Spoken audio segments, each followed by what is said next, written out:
I remember this feeling early on in freelancing where if I didn't actually have a client shoot for some business lined up, and I was at home, you know, sitting here with my camera being like, what am I going to film? Like, what am I going to do? Like, I don't have content. Like, whether it was wanting to make something for YouTube or a client project, I just was out of ideas and I didn't know what to do. So where all of what's going on right now kind of derived from was that frustration and being like, how can I create content without relying on other people? Like, how could I make content by myself?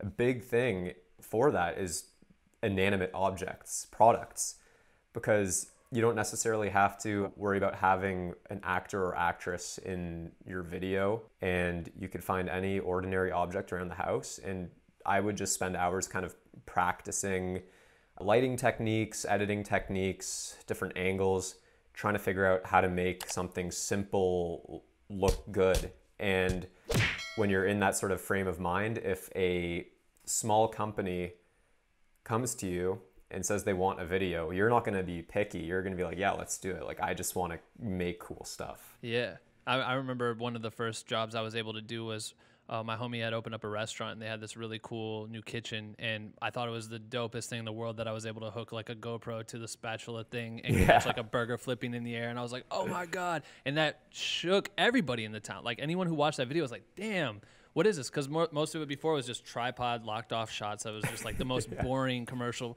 And I was trying to come up with dynamic ways of creating it. And I think that you've broken the ground on that and been able to show people what's possible, especially from like, yo, I literally am doing this handheld with my camera, like a DSLR, my hands, and just a couple shots that I've put in a list format and found a way to crack the code, which is so dope. You've been able to kind of allow yourself to take over creating from home. When did that kind of happen for you, where you started to really experiment with like everyday products and finding unique ways to like stylize them? Yeah, it's hilarious to, like, in hindsight to think this way, because we obviously entered a global pandemic where we didn't have a choice. We had to make everything from home, and that in and of itself was kind of a business that took on a different course for those reasons. But despite all of that, I was getting into this even before that, because I've always kind of aimed in my production side of the business and wanting to make videos for brands.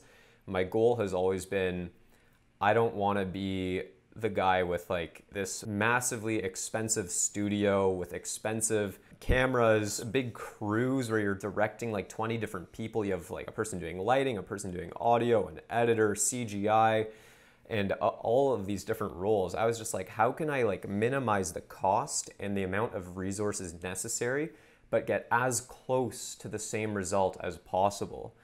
And when I get compliments from people being like, dude, that commercial you just made like looks like it could be on TV, that is like the most rewarding thing, because that's what I'm trying to do. It's like, I'm trying to do what they're doing on Reds and Phantom cameras and robots and all these crazy things. I'm trying to do it on like a Sony mirrorless camera. So that's where the idea sort of started, was wanting to bridge that gap with, I guess, clients that don't have as large a budget for those television commercials, but they still want something close to that quality. Well, here I am able to offer it now.